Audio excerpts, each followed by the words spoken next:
हाँ जी, सत श्री अकाल जी साਰਿਆਂ ਨੂੰ। ਸੋ ਪੰਜਾਬ ਮੇਡ ਵਿੱਚ ਤੁਹਾਡਾ ਬਹੁਤ-ਬਹੁਤ ਸਵਾਗਤ ਕਰਦੇ ਹਾਂ ਤੇ ਅੱਜ ਗੱਲ ਕਰਾਂਗੇ ਬ੍ਰਿਟੇਨ ਦੇ ਨਵੇਂ ਬਣੇ ਭਾਰਤੀ ਮੂਲ ਦੇ ਪ੍ਰਧਾਨ ਮੰਤਰੀ ਰਿਸ਼ੀ ਸੁਨਕ ਬਾਰੇ। ਸੋ ਇਹਨਾਂ ਨੂੰ ਹਾਲ ਹੀ ਵਿੱਚ ਬ੍ਰਿਟੇਨ ਦਾ ਪ੍ਰਧਾਨ ਮੰਤਰੀ ਚੁਣਿਆ ਗਿਆ ਹੈ ਤੇ ਇਹਨਾਂ ਤੋਂ ਪਹਿਲਾਂ ਪ੍ਰਧਾਨ ਮੰਤਰੀ ਉੱਥੋਂ ਦੀ ਸੀ ਲਿਜ਼ ਟਰਸ, ਜਿਸ ਨੇ ਅਸਤੀਫਾ ਦੇ ਦਿੱਤਾ ਤੇ ਉਸ ਦੇ ਅਸਤੀਫਾ ਦੇਣ ਤੋਂ ਬਾਅਦ ਰਿਸ਼ੀ ਸੁਨਕ ਨੂੰ ਪ੍ਰਧਾਨ ਮੰਤਰੀ ਚੁਣ ਲਿਆ ਗਿਆ ਹੈ। ਤੇ ਇਹ ਬੰਦਾ ਕੌਣ ਹੈ ਤੇ ਅੱਜ ਬ੍ਰਿਟੇਨ ਦੀ ਅੰਦਰੋਂ ਕੀ ਹਾਲਤ ਹੋਈ ਪਈ ਹੈ ਤੇ ਲਿਜ਼ ਟਰਸ ਨੇ ਅਸਤੀਫਾ ਕਿਉਂ ਦਿੱਤਾ, ਇਹ ਸਾਰੀਆਂ ਗੱਲਾਂ ਆਪਾਂ ਕਰਾਂਗੇ। ਬਹੁਤ ਹੀ ਇੰਟਰਸਟਿੰਗ ਵੀਡੀਓ ਹੋਣ ਜਾ ਰਹੀ ਹੈ, ਲਾਸਟ ਤੱਕ ਜਰੂਰ ਦੇਖਿਓ। ਸੋ ਸਭ ਤੋਂ ਪਹਿਲਾਂ ਗੱਲ ਕਰਦੇ ਹਾਂ ਇਹਨਾਂ ਦੇ ਪਿਤਾ ਦਾ ਨਾਮ ਯਸ਼ਵੀਰ ਸੁਨਕ ਹੈ ਤੇ ਮਾਤਾ ਦਾ ਨਾਮ ਊਸ਼ਾ ਸੁਨਕ। ਸੋ ਸਭ ਤੋਂ ਪਹਿਲਾਂ ਗੱਲ ਕਰ ਲੈਂਦੇ ਆ ਕਿ ਇਹ ਭਾਰਤੀ ਮੂਲ ਦੇ ਕਿਵੇਂ ਹੋਏ। ਰਿਸ਼ੀ ਦਾ ਜਨਮ ਵੈਸੇ 12 ਮਈ 1980 ਨੂੰ ਯੂਕੇ ਦੇ ਸਾਊਥਹੈਂਪਟਨ ਵਿੱਚ ਹੋਇਆ ਸੀ, ਪਰ ਇਹਨਾਂ ਦਾ ਪਿਛੋਕੜ ਪਿੱਛੋਂ ਪੰਜਾਬ ਤੋਂ ਹੈ। ਸੋ ਅਸਲ ਵਿੱਚ ਰਿਸ਼ੀ ਦੇ ਦਾਦਾ ਜੀ 1935 ਵਿੱਚ ਕੀਨੀਆ ਦੇ ਨਾਇਰੋਬੀ ਸ਼ਹਿਰ ਵਿੱਚ ਚਲੇ ਗਏ। ਵੈਸੇ ਉਹ ਗੁਜਰਾਂਵਾਲਾ ਵਿੱਚ ਰਹਿੰਦੇ ਸੀ, ਜੋ ਵੰਡ ਤੋਂ ਬਾਅਦ ਪਾਕਿਸਤਾਨ ਵਿੱਚ ਚਲਾ ਗਿਆ। ਪਰ ਜਦੋਂ ਵੰਡ ਹੋਈ ਉਸ ਤੋਂ ਬਾਅਦ ਰਿਸ਼ੀ ਦੀ ਦਾਦੀ ਆਪਣੇ ਬੱਚਿਆਂ ਨਾਲ ਮਤਲਬ ਰਿਸ਼ੀ ਦੇ ਪਿਤਾ ਨਾਲ ਦਿੱਲੀ ਆ ਗਈ ਤੇ ਦਿੱਲੀ ਕੁਝ ਸਮਾਂ ਰਹਿਣ ਤੋਂ ਬਾਅਦ ਰਿਸ਼ੀ ਦੀ ਦਾਦੀ ਤੇ ਇਹਨਾਂ ਦੇ ਪਿਤਾ ਕੀਨੀਆ ਚਲੇ ਗਏ, ਜਿੱਥੇ ਇਹਨਾਂ ਦੇ ਪਿਤਾ ਦਾ ਵਿਆਹ ਹੋਇਆ ਤੇ ਉੱਥੋਂ ਫਿਰ 1960 ਵਿੱਚ ਰਿਸ਼ੀ ਦੇ ਮਾਤਾ ਪਿਤਾ ਬ੍ਰਿਟੇਨ ਆ ਗਏ, ਜਿੱਥੇ ਰਿਸ਼ੀ ਦਾ ਜਨਮ ਹੋਇਆ। ਸੋ ਦੱਸਿਆ ਜਾਂਦਾ ਹੈ ਕਿ ਰਿਸ਼ੀ ਇੱਕ ਖੱਤਰੀ ਪੰਜਾਬੀ ਹੈ। ਸੋ ਵੀਡੀਓ ਸ਼ੁਰੂ ਕਰਨ ਤੋਂ ਪਹਿਲਾਂ ਬ੍ਰਿਟੇਨ ਕੀ ਹੈ ਇਸ ਬਾਰੇ ਤਾਂ ਤੁਹਾਨੂੰ ਪਤਾ ਹੀ ਹੋਵੇਗਾ, ਜੋ ਕਿ ਅਸੀਂ ਕੁਈਨ ਐਲਿਜ਼ਾਬੈਥ ਵਾਲੀ ਵੀਡੀਓ ਵਿੱਚ ਦੱਸਿਆ ਸੀ। ਤੇ ਜੇਕਰ ਤੁਸੀਂ ਉਹ ਵੀਡੀਓ ਨਹੀਂ ਦੇਖੀ ਤਾਂ ਤੁਸੀਂ ਕੁਈਨ ਐਲਿਜ਼ਾਬੈਥ ਵਾਲੀ ਵੀਡੀਓ ਚੈੱਕ ਕਰ ਸਕਦੇ ਹੋ, ਤਾਂ ਜੋ ਤੁਹਾਨੂੰ ਪਹਿਲਾਂ ਬ੍ਰਿਟੇਨ ਬਾਰੇ ਪਤਾ ਲੱਗ ਸਕੇ। ਸੋ ਗੱਲ ਕਰਦੇ ਹਾਂ, ਰਿਸ਼ੀ ਦੇ ਪਿਤਾ ਇੱਕ ਡਾਕਟਰ ਤੇ ਮਾਤਾ ਫਾਰਮਾਸਿਸਟ ਸੀ। ਇਹਨਾਂ ਨੇ ਰਿਸ਼ੀ ਨੂੰ ਇੱਥੋਂ ਤੱਕ ਪਹੁੰਚਾਉਣ ਲਈ ਬਹੁਤ ਸਟਰਗਲ ਕੀਤਾ। ਰਿਸ਼ੀ ਬਹੁਤ ਹੀ ਹਾਈ ਐਜੂਕੇਸ਼ਨਲ ਹੈ। ਰਿਸ਼ੀ ਨੇ ਵਿਨਚੈਸਟਰ ਕਾਲਜ ਤੋਂ ਪੜ੍ਹਾਈ ਕੀਤੀ ਹੈ ਤੇ ਉਸ ਤੋਂ ਬਾਅਦ ਇਹ ਲਿੰਕਨ ਕਾਲਜ ਆਕਸਫੋਰਡ ਤੋਂ ਗ੍ਰੈਜੂਏਟ ਹੋਇਆ ਤੇ ਉਸ ਤੋਂ ਬਾਅਦ ਫਿਰ ਇਹ MBA ਦੀ ਪੜ੍ਹਾਈ ਲਈ ਅਮਰੀਕਾ ਦੀ ਸਟੈਨਫੋਰਡ ਯੂਨੀਵਰਸਿਟੀ ਵਿੱਚ ਚਲਾ ਗਿਆ ਤੇ ਰਿਸ਼ੀ ਨੇ 2001 ਤੋਂ 2004 ਤੱਕ ਗੋਲਡਮੈਨ ਸੈਕਸ ਇਨਵੈਸਟਮੈਂਟ ਬੈਂਕ ਵਿੱਚ ਐਨਾਲਿਸਟ ਦੇ ਤੌਰ ਤੇ ਕੰਮ ਕੀਤਾ। ਇਹ ਯੂਕੇ ਦਾ ਸਭ ਤੋਂ ਵੱਡਾ ਬੈਂਕ ਦੱਸਿਆ ਜਾਂਦਾ ਹੈ। ਉੱਥੋਂ ਦੀ ਸ਼ੇਅਰ ਮਾਰਕੀਟ ਤੇ IPOs ਨੂੰ ਇਹੀ ਬੈਂਕ ਦੇਖਦਾ ਹੈ, ਜਿੱਥੇ ਰਿਸ਼ੀ ਨੇ ਕੰਮ ਕੀਤਾ ਹੈ ਤੇ ਅੰਦਾਜ਼ੇ ਨਾਲ ਦੱਸਿਆ ਜਾਂਦਾ ਹੈ ਕਿ 2009 ਦੇ ਵਿੱਚ ਰਿਸ਼ੀ ਨੇ ਆਪਣੀ ਇੱਕ ਫਰਮ ਖੋਲੀ, ਜਿੱਥੋਂ ਉਸਨੇ $1 ਮਿਲੀਅਨ ਕਮਾਏ ਨੇ ਤੇ ਫਿਰ ਰਾਜਨੀਤੀ ਵੱਲ ਆ ਗਿਆ। ਸੋ ਰਾਜਨੀਤੀ ਵਿੱਚ ਆਉਣ ਤੋਂ ਪਹਿਲਾਂ ਰਿਸ਼ੀ ਸੁਨਕ ਨੇ ਕੈਟਾਮਰਨ ਵੈਂਚਰਸ ਦੀ ਆਪਣੀ ਹੋਲਡਿੰਗ ਪਤਨੀ ਦੇ ਨਾਮ ਕਰ ਦਿੱਤੀ, ਜਿਹਦੇ ਉਹ ਪਹਿਲਾਂ ਹੀ 50% ਮਾਲਕ ਸੀ। ਸੋ ਇਸ ਤਰ੍ਹਾਂ ਦੀਆਂ ਉਹਨਾਂ ਦੀਆਂ ਬਹੁਤ ਸਾਰੀਆਂ ਇਨਵੈਸਟਮੈਂਟਸ ਨੇ ਤੇ ਜਿਸ ਕਰਕੇ ਉਹ ਅੱਜ ਪਾਰਲੀਮੈਂਟ ਵਿੱਚ ਸਭ ਤੋਂ ਅਮੀਰ ਮੈਂਬਰ ਨੇ। ਮਤਲਬ ਪਹਿਲਾਂ ਖੁਦ ਪੈਸੇ ਵੱਲੋਂ ਮਜ਼ਬੂਤ ਹੋਇਆ ਤੇ ਫਿਰ ਰਾਜਨੀਤੀ ਵਿੱਚ ਵੜਿਆ। ਸੋ ਉਹ ਗੱਲ ਵੱਖਰੀ ਹੈ ਕਿ ਸਾਡੇ ਵਾਲੇ ਮਜ਼ਬੂਤ ਹੋਣ ਲਈ ਰਾਜਨੀਤੀ ਵਿੱਚ ਵੜਦੇ ਨੇ ਤੇ ਰਿਸ਼ੀ 2010 ਤੋਂ ਹੀ ਇਸ ਲਾਈਨ ਵੱਲ ਆ ਗਿਆ ਸੀ, ਪਰ ਅਸਲੀ ਸ਼ੁਰੂਆਤ 2014 ਵਿੱਚ ਕੰਜ਼ਰਵੇਟਿਵ ਪਾਰਟੀ ਵੱਲੋਂ ਰਿਚਮੰਡ ਟਾਊਨ ਤੋਂ MP ਖੜ ਕੇ ਕੀਤੀ, ਜਿਸ ਵਿੱਚ ਇਹ ਕਾਫੀ ਘੱਟ ਵੋਟਾਂ ਨਾਲ ਜਿੱਤਿਆ। ਉਸ ਤੋਂ ਬਾਅਦ 2017 ਵਿੱਚ ਇਹ ਦੁਬਾਰਾ MP ਖੜ ਕੇ ਜਦੋਂ ਜਿੱਤਿਆ, ਇਸ ਵਾਰ ਵੋਟ ਬੈਂਕ ਥੋੜਾ ਵਧਿਆ। 2019 ਵਿੱਚ ਰਿਸ਼ੀ ਦਾ ਵੋਟ ਬੈਂਕ MP ਦੇ ਤੌਰ ਤੇ 47% ਹੋ ਗਿਆ। ਮਤਲਬ ਲੋਕ ਇਹਨਾਂ ਨਾਲ ਜੁੜਨ ਲੱਗੇ, ਜਿਸ ਤੋਂ ਪ੍ਰਾਈਮ ਮਿਨਿਸਟਰ ਨੇ chief secretary of the treasury ਮਤਲਬ ਖਜ਼ਾਨਾ ਮੰਤਰੀ ਬਣਾ ਦਿੱਤਾ, ਜੋ ਕਿ ਬ੍ਰਿਟੇਨ ਦੀ ਤੀਜੀ ਸਭ ਤੋਂ ਵੱਡੀ ਪੋਸਟ ਹੈ। ਤੇ 2020 ਵਿੱਚ ਰਿਸ਼ੀ ਚਾਂਸਲਰ ਆਫ ਦਾ ਐਕਸਚੈਕਰ ਬਣਾਇਆ ਗਿਆ। ਇਹ ਦੇਸ਼ ਦੇ ਫਾਈਨਾਂਸ ਦੀ ਸਭ ਤੋਂ ਵੱਡੀ ਪੋਸਟ ਹੁੰਦੀ ਹੈ, ਜਿਸ ਵਿੱਚ ਬੰਦਾ ਸੰਸਦ ਵਿੱਚ ਹੋਣ ਵਾਲੇ ਬਜਟ ਪਾਸ ਤੇ ਦੇਸ਼ ਦੇ ਬੈਂਕਾਂ ਦੀ ਸਾਰੀ ਜਾਣਕਾਰੀ ਕੰਟਰੋਲ ਕਰਦਾ ਹੈ। ਤੇ ਇਸ ਤਰ੍ਹਾਂ ਹਰ ਸਾਲ ਰਿਸ਼ੀ ਸਟੈਪ ਬਾਏ ਸਟੈਪ ਉੱਤੇ ਆਉਂਦਾ ਗਿਆ ਤੇ ਬੋਰਿਸ ਜੌਨਸਨ, ਜੋ ਕਿ 2019 ਤੋਂ ਜੁਲਾਈ 2022 ਤੱਕ ਬ੍ਰਿਟੇਨ ਦਾ ਪ੍ਰਧਾਨ ਮੰਤਰੀ ਰਿਹਾ ਸੀ, ਉਹ ਆਪਣੀ ਕੈਬਨਿਟ ਵਿੱਚ ਇੰਡੀਅਨਸ ਨੂੰ ਬਹੁਤ ਮੌਕੇ ਦਿੰਦਾ ਹੈ। ਯੂਕੇ ਵਿੱਚ ਪਾਰਲੀਮੈਂਟ ਸਿਸਟਮ ਤੇ VOTING ਕਰਨ ਦਾ ਤਰੀਕਾ ਸਾਡੇ ਦੇਸ਼ ਵਰਗਾ ਹੀ ਹੈ। ਸੋ ਰਿਸ਼ੀ ਕੋਈ ਵੋਟਾਂ ਨਾਲ ਨਹੀਂ ਜਿੱਤਿਆ, ਬਲਕਿ ਸੰਸਦ ਦੇ ਬਹੁਮਤ ਨਾਲ ਜਿੱਤਿਆ ਹੈ। ਸੋ ਇਸ ਦੇ ਰਿਲੇਟਡ ਹੀ ਆਪਾਂ ਕੁਝ ਫੈਕਟਸ ਦੱਸਦੇ ਹਾਂ। ਸੋ ਹੁਣ ਅਗਲੀ ਗੱਲ ਧਿਆਨ ਨਾਲ ਸੁਣਿਓ, ਇਹ ਨਾ ਫੋਕਸ ਕਰਿਓ ਕਿ ਸਾਡੇ ਤੇ 100 ਕੀਤਾ ਹੈ ਜਾਂ ਉਸ ਤੇ 175 ਕੀਤਾ ਹੈ। ਮਤਲਬ ਜਿਹੜੇ ਦੇਸ਼ ਨੇ ਸਾਡੇ ਤੇ 200 ਸਾਲ ਰਾਜ ਕੀਤਾ ਹੈ, ਉਹ ਦੇਸ਼ ਦਾ ਪ੍ਰਧਾਨ ਮੰਤਰੀ ਅੱਜ ਇੰਡੀਆ ਦਾ ਬਣਿਆ ਹੈ। ਕਿਹਾ ਜਾਂਦਾ 2020 ਵਿੱਚ ਰਿਸ਼ੀ ਨੇ ਪਾਰਲੀਮੈਂਟ ਵਿੱਚ ਕਿਹਾ ਸੀ ਕਿ ਮੈਨੂੰ ਹਿੰਦੂ ਹੋਣ ਤੇ ਗਰਵ ਹੈ ਤੇ ਮੈਨੂੰ ਇੰਡੀਅਨ ਹੋਣ ਤੇ ਮਾਣ ਹੈ। ਇਸ ਗੱਲ ਨਾਲ ਉਸ ਸਮੇਂ ਉੱਥੇ ਗਏ ਭਾਰਤੀਆਂ ਨੇ ਰਿਸ਼ੀ ਨੂੰ ਕਾਫੀ ਪਸੰਦ ਕਰਨਾ ਸ਼ੁਰੂ ਕਰ ਦਿੱਤਾ।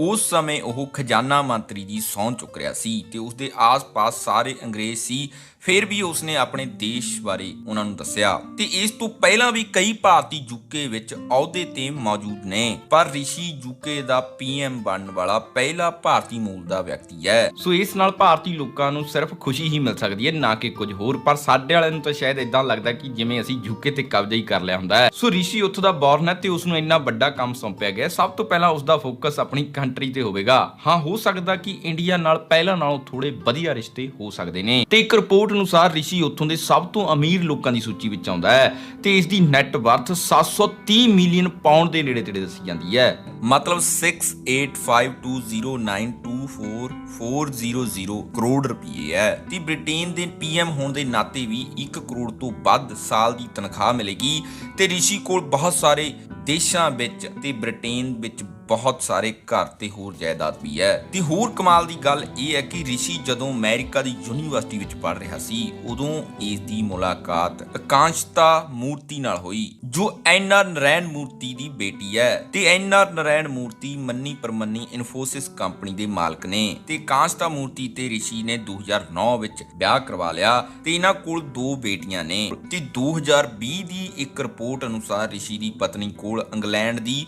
ਕੁਈਨ ਤੋਂ ਵੀ ਜ਼ਿਆਦਾ ਪੈਸੇ ਸੀ। ਸੋ ਗੱਲ ਕਰਦੇ ਹਾਂ ਰਿਸ਼ੀ ਪੀਐਮ ਬਣਿਆ ਕਿਵੇਂ ਹੈ। ਸੋ ਇਸ ਲਈ ਆਪਾਂ ਨੂੰ ਜਾਣਨਾ ਪਵੇਗਾ ਯੂਕੇ ਦੇ ਪਿਛਲੇ ਪੀਐਮ ਬਾਰੇ। ਸੋ ਯੂਕੇ ਦੀ ਪਿਛਲੀ ਪੀਐਮ ਲਿਜ਼ ਟਰਸ ਸੀ, ਜਿਸ ਦਾ ਯੂਕੇ ਦੀ ਹਿਸਟਰੀ ਵਿੱਚ ਇੱਕ ਪ੍ਰਾਈਮ ਮਿਨਿਸਟਰ ਦੇ ਤੌਰ ਤੇ ਸਭ ਤੋਂ ਛੋਟਾ ਕਾਰਜਕਾਲ ਰਿਹਾ ਹੈ, ਕਿਉਂਕਿ ਉਹ 5 ਸਤੰਬਰ ਨੂੰ ਯੂਕੇ ਦੀ ਪੀਐਮ ਬਣੀ ਸੀ ਤੇ 45 ਦਿਨ ਬਾਅਦ ਆਪਣਾ ਰਿਜ਼ਾਈਨ ਦੇਗੀ, ਕਿਉਂਕਿ ਉਸ ਦੇ ਹੱਕ ਵਿੱਚ ਬੈਠੇ ਬਹੁਤ ਸਾਰੇ ਮੰਤਰੀ ਵੀ ਆਪਣੇ ਅਹੁਦਿਆਂ ਤੋਂ ਅਸਤੀਫਾ ਦੇ ਗਏ।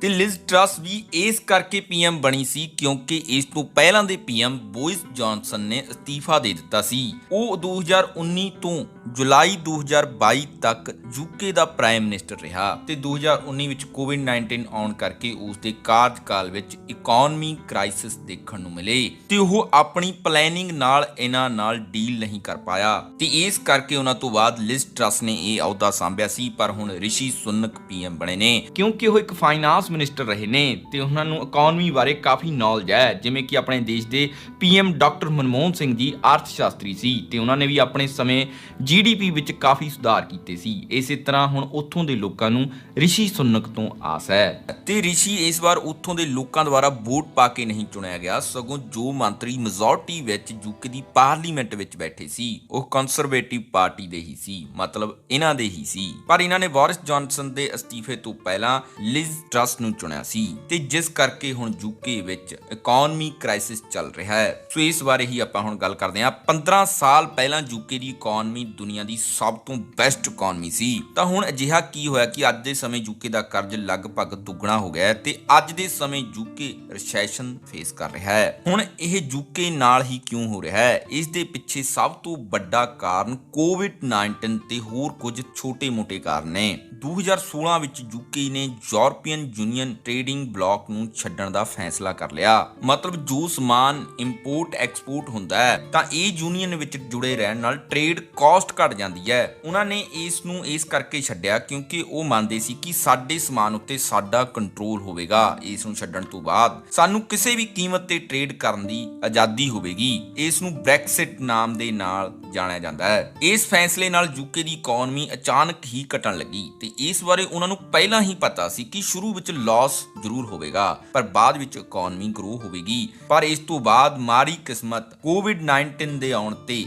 ਯੂਕੇ ਦੀ ਪੂਰੀ ਮਾਰਕੀਟ ਹੀ ਗਿਰ ਗਈ। ਹੁਣ ਟ੍ਰੇਡਿੰਗ ਵਿੱਚ ਜੇ ਕੋਈ ਸਸਤੀ ਚੀਜ਼ ਐਕਸਪੋਰਟ ਹੁੰਦੀ ਹੈ ਤਾਂ ਇੰਪੋਰਟ ਵੀ ਸਸਤੀ ਹੀ ਹੁੰਦੀ ਹੈ, ਪਰ ਬ੍ਰੈਕਸਿਟ ਕਾਰਨ ਬਾਕੀ ਦੇਸ਼ਾਂ ਨੇ ਵੀ ਯੂਕੇ ਤੋਂ ਹੱਥ ਪਿੱਛੇ ਖਿੱਚ ਲਿਆ। ਯੂਕੇ ਦੀ ਇਕਨੋਮੀ ਕੋਵਿਡ ਦੇ ਪਹਿਲੇ 2-3 ਮਹੀਨਿਆਂ ਵਿੱਚ 20.4% ਤੱਕ ਗਿਰ ਗਈ ਤੇ ਸਾਰਾ ਕੁਝ ਬੰਦ ਹੋਣ ਦੇ ਕਾਰਨ ਸਾਰੇ ਟੈਕਸ ਤੇ ਬਾਕੀ ਦੇ ਸਰੋਤ ਵੀ ਰੁਕ ਗਏ ਤੇ ਉੱਪਰ ਤੋਂ ਸਰਕਾਰ ਯੂਕੇ ਦੇ ਲੋਕਾਂ ਨੂੰ ਕੋਵਿਡ ਦੌਰਾਨ ਪੈਸੇ ਦੇਣ ਲੱਗੀ ਤਾਂ ਕਿ ਉਹ ਸਰਵਾਈਵ ਕਰ ਸਕਣ ਤੇ ਇਹਨਾਂ ਕਾਰਨਾਂ ਕਰਕੇ ਬੋਰਿਸ ਜੌਨਸਨ ਨੂੰ ਰਿਜ਼ਾਈਨ ਕਰਨਾ ਪਿਆ ਤੇ ਇਸ ਦੌਰਾਨ ਬਹੁਤ ਸਾਰੀਆਂ ਕੰਪਨੀਆਂ ਵੀ ਯੂਕੇ ਤੋਂ ਹੋਰ ਦੇਸ਼ਾਂ ਵੱਲ ਚਲੀ ਗਈਆਂ ਤੇ ਹੁਣ 2021 ਵਿੱਚ ਯੂਰਪ ਕੋਵਿਡ ਤੋਂ ਨਿਕਲਿਆ ਹੀ ਸੀ ਕਿ ਉਸ ਉੱਤੇ ਯੁੱਧ ਦੀ ਮਾਰ ਪੈ ਗਈ ਜਦੋਂ ਫਰਵਰੀ 2022 ਵਿੱਚ ਯੂਕਰੇਨ ਤੇ ਰਸ਼ੀਆ ਦੀ ਜੰਗ ਸ਼ੁਰੂ ਹੋਈ। ਇਸ ਵਿੱਚ ਫੇਰ ਫਸ ਗਿਆ ਯੂਰਪ ਕਿਉਂਕਿ ਉਸ ਨੇ ਯੂਕਰੇਨ ਦਾ ਸਾਥ ਦਿੱਤਾ ਤੇ ਰਸ਼ੀਆ ਨੇ ਯੂਰਪ ਦਾ ਤੇਲ ਤੇ ਹੋਰ ਕਈ ਚੀਜ਼ਾਂ ਬੰਦ ਕਰ ਦਿੱਤੀਆਂ, ਜਿਸ ਕਰਕੇ ਉੱਥੇ ਮਹਿੰਗਾਈ ਸ਼ੁਰੂ ਹੋ ਗਈ ਤੇ ਬਿਜਲੀ ਦੀਆਂ ਕੀਮਤਾਂ ਵੀ ਬਹੁਤ ਜ਼ਿਆਦਾ ਵੱਧ ਗਈਆਂ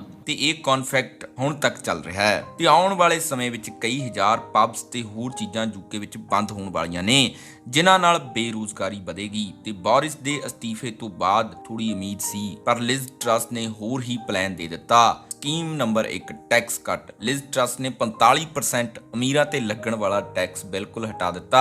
ਉਸ ਦਾ ਮੰਨਣਾ ਇਹ ਸੀ ਕਿ ਇਸ ਨਾਲ ਕੰਮ ਕਰਨ ਵਾਲੇ ਡੀਮੋਟੀਵੇਟ ਹੁੰਦੇ ਨੇ। ਇਹ ਬਿਲਕੁਲ ਸਟੂਪਿਡ ਪਲਾਨ ਮੰਨਿਆ ਗਿਆ ਕਿਉਂਕਿ ਉੱਥੇ ਟੈਕਸ ਮਹੀਨੇ ਦੇ ਮਹੀਨੇ ਕੱਟਦਾ ਹੈ ਤੇ ਇਸ ਕਾਰਨ 150 ਬਿਲੀਅਨ ਪਾਉਂਡ ਦਾ ਨੁਕਸਾਨ ਯੂਕੇ ਸਰਕਾਰ ਨੂੰ ਇੱਕੋ ਝਟਕੇ ਵਿੱਚ ਹੋਇਆ ਤੇ ਇਸ ਦਾ ਹੱਲ ਕਰਨ ਵਿੱਚ ਦੂਜੇ ਦੇਸ਼ਾਂ ਤੋਂ ਪੈਸਾ ਲੋਨ ਤੇ ਲੈਣਾ ਸ਼ੁਰੂ ਕਰ ਦਿੱਤਾ, ਜਿਸ ਕਾਰਨ ਹੋਰ ਕਰਜ਼ਾ ਚੜ ਗਿਆ। ਤੇ scheme number 2 energy crisis. Energy ਲਈ ਟਰੱਸਟ ਨੇ ਸਰਕਾਰ ਦੇ ਖਜ਼ਾਨੇ ਵਿੱਚੋਂ 100 ਬਿਲੀਅਨ ਪਾਉਂਡ ਦੇ ਦਿੱਤੇ ਤਾਂ ਕਿ ਲੋਕਾਂ ਨੂੰ ਬਿਜਲੀ ਫ੍ਰੀ ਤੇ ਸਸਤੀ ਮਿਲ ਸਕੇ, ਪਰ ਇਹ ਸਾਰੇ ਪੈਸੇ ਦੂਜੇ ਦੇਸ਼ਾਂ ਤੋਂ ਉਧਾਰ ਲਏ ਗਏ ਸੀ ਤੇ ਇਹ ਇੱਕ ਹੋਰ ਸਟੂਪਿਡ ਮੂਵ ਮੰਨਿਆ ਗਿਆ ਤੇ ਜਿਸ ਤੋਂ ਬਾਅਦ ਹੋਮ ਸੈਕਟਰ, ਇਲੈਕਟ੍ਰਿਸਿਟੀ ਸੈਕਟਰ ਤੇ ਹੋਰ ਕਈ ਸੈਕਟਰਾਂ ਨੂੰ ਘਾਟਾ ਪਿਆ। ਲੋਕਾਂ ਨੇ ਕਿਹਾ ਟਰੱਸਟ ਨੇ ਪਾਲਿਸੀ ਇੰਪਲੀਮੈਂਟ ਕਰਨ ਤੋਂ ਪਹਿਲਾਂ ਆਊਟਕਮ ਬਾਰੇ ਨਹੀਂ ਸੋਚਿਆ ਤੇ ਇਸ ਕਾਰਨ ਯੂਕੇ ਵਿੱਚ ਅੱਜ ਮਹਿੰਗਾਈ ਵੱਧ ਗਈ। ਮਤਲਬ ਕੋਵਿਡ ਯੁੱਧ, ਦੂਜੇ ਦੇਸ਼ਾਂ ਤੋਂ ਲਿਆ ਗਿਆ ਫਾਲਤੂ ਕਰਜ਼ਾ ਤੇ ਟੈਕਸ ਕਟਿੰਗ ਯੂਕੇ ਦੇ ਕ੍ਰਾਈਸਿਸ ਦੇ ਵੱਡੇ ਕਾਰਨ ਬਣੇ। ਤੇ ਵੈਸੇ ਵੀ ਕੋਵਿਡ ਦਾ ਕਹਿਰ ਬਾਕੀ ਦੇਸ਼ਾਂ ਦੇ ਮੁਕਾਬਲੇ ਯੂਕੇ ਦੇ ਵਿੱਚ ਜ਼ਿਆਦਾ ਹੀ ਰਿਹਾ ਹੈ ਤੇ ਦੂਜੇ ਵੇਰੀਐਂਟ ਵਿੱਚ ਲਾਕਡਾਊਨ ਬਹੁਤ ਜ਼ਿਆਦਾ ਲੰਬਾ ਲਗਾਇਆ ਗਿਆ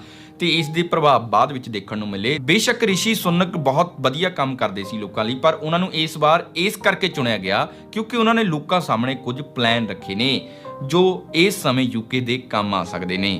ਨੰਬਰ 1 ਰਿਸ਼ੀ ਨੇ ਪਹਿਲਾਂ ਵੀ ਟਰੱਸਟ ਨੂੰ ਕਿਹਾ ਸੀ ਕਿ ਉਹ ਟੈਕਸ ਬਿਲਕੁਲ ਕੱਟ ਨਾ ਕਰੇ, ਨਾ ਹੀ ਦੇਸ਼ ਚਲਾਉਣ ਲਈ ਦੂਜੇ ਦੇਸ਼ਾਂ ਤੋਂ ਇੰਨਾ ਕਰਜ਼ਾ ਲਵੇ, ਬਲਕਿ ਪਹਿਲਾਂ ਕੋਈ ਹੋਰ ਸੋਰਸ ਡਿਵੈਲਪ ਕੀਤਾ ਜਾਵੇ ਜਿੱਥੋਂ ਦੇਸ਼ ਨੂੰ ਪੈਸਾ ਆ ਸਕੇ ਤੇ ਟੈਕਸ ਕੱਟ ਕਰਨ ਦੀ ਥਾਂ ਟੈਕਸ ਥੋੜੇ ਵਧਾਏ ਜਾਣ ਜੋ ਇਹ ਔਖੇ ਸਮੇਂ ਵਿੱਚੋਂ ਦੇਸ਼ ਨੂੰ ਕੱਢਣ। ਨੰਬਰ 2 ਬਿਜਲੀ ਬਿਲਕੁਲ ਫ੍ਰੀ ਜਾਂ ਸਸਤੀ ਦੇਣਾ ਕੋਈ ਹੱਲ ਨਹੀਂ, ਸਗੋਂ ਉਸ ਉੱਤੋਂ ਵੈਟ ਸਟੈਸ਼ ਹਟਾ ਦਿੱਤਾ ਜਾਵੇ ਜਿਸ ਨਾਲ ਘੱਟ ਟੈਕਸ ਆ ਜਾਵੇਗਾ ਪਰ ਲਾਸ ਨਹੀਂ ਹੋਵੇਗਾ ਤੇ ਲੋਕਾਂ ਦੇ ਪੈਸੇ ਵੀ ਬਚ ਜਾਣਗੇ। ਹਾਲ ਦੇ ਸਮੇਂ ਰਿਸ਼ੀ ਦੀ ਪਾਲਿਸੀ ਯੂਕੇ ਲਈ ਥੋੜੀ ਸਹੀ ਹੈ ਜੋ ਦੇਸ਼ ਨੂੰ ਇਕਨੋਮੀ ਕ੍ਰਾਈਸਿਸ ਵਿੱਚੋਂ ਕੱਢ ਸਕਦਾ ਹੈ ਤੇ ਜੇ ਹੁਣ ਯੂਕੇ ਰਿਸ਼ੀ ਦੀ ਮਦਦ ਨਾਲ ਇਕਨੋਮੀ ਕ੍ਰਾਈਸਿਸ ਵਿੱਚੋਂ ਨਿਕਲਦਾ ਹੈ ਤਾਂ ਆਉਣ ਵਾਲੀਆਂ ਚੋਣਾਂ ਵਿੱਚ ਰਿਸ਼ੀ ਫੇਰ ਤੋਂ ਜਿੱਤ ਕੇ ਪ੍ਰਾਈਮ ਮਿਨਿਸਟਰ ਬਣ ਸਕਦਾ ਹੈ। ਤੇ ਹੁਣ ਕਈ ਪਾਕਿਸਤਾਨ ਤੇ ਭਾਰਤ ਦੇ ਲੋਕ ਰਿਸ਼ੀ ਦੇ ਪਿਛੋਕੜ ਨੂੰ ਲੈ ਕੇ ਬਹਿਸ ਕਰਦੇ ਨੇ। ਇਸ ਵਿੱਚ ਕੋਈ ਤੁਕ ਨਹੀਂ ਕਿਉਂਕਿ ਰਿਸ਼ੀ ਖੁਦ ਨੂੰ ਹਿੰਦੂ ਤੇ ਇੰਡੀਅਨ ਦੱਸਦਾ ਹੈ ਤੇ ਹੋ ਸਕਦਾ ਹੁਣ ਆਉਣ ਵਾਲੇ ਸਮੇਂ ਵਿੱਚ ਯੂਕੇ ਤੇ ਇੰਡੀਆ ਦੇ ਰਿਸ਼ਤੇ ਵੀ ਸਹੀ ਹੋਣਗੇ।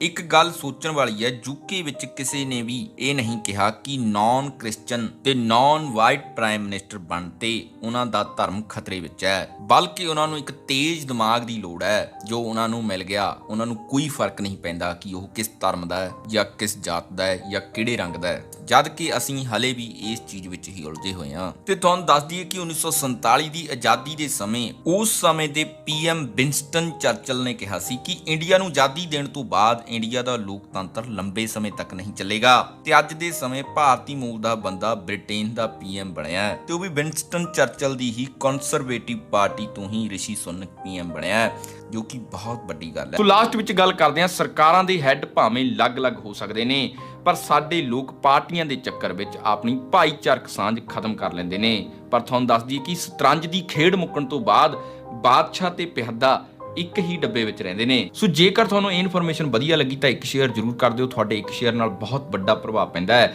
ਸੋ ਹਰ ਰੋਜ਼ ਮੋਟੀਵੇਸ਼ਨ ਦਾ ਡੋਜ਼ ਲੈਣ ਲਈ ਸਾਨੂੰ ਫੇਸਬੁੱਕ, ਇੰਸਟਾਗ੍ਰਾਮ ਤੇ ਟਵਿੱਟਰ ਉੱਤੇ ਫੋਲੋ ਕਰ ਸਕਦੇ ਹੋ, ਜਿਸ ਦਾ ਲਿੰਕ ਤੁਹਾਨੂੰ ਨੀਚੇ ਡਿਸਕ੍ਰਿਪਸ਼ਨ ਵਿੱਚ ਮਿਲ ਜਾਵੇਗਾ। ਤੇ ਨਵੇਂ ਦੋਸਤਾਂ ਨੂੰ ਬੇਨਤੀ ਹੈ ਕਿ ਹੋ ਸਕੇ ਤਾਂ ਚੈਨਲ ਸਬਸਕ੍ਰਾਈਬ ਕਰ ਲਿਓ ਤੇ ਨਾਲ ਦੀ ਨਾਲ ਬੈਲ ਦਾ ਬਟਨ ਜ਼ਰੂਰ ਦਬਾ ਲਿਓ ਤਾਂ ਜੋ ਸਾਡੀ ਨਵੀਂ ਵੀਡੀਓ ਤੁਹਾਡੇ ਕੋਲ ਸਭ ਤੋਂ ਪਹਿਲਾਂ ਪਹੁੰਚ ਸਕੇ। ਥੈਂਕ ਯੂ, ਧੰਨਵਾਦ।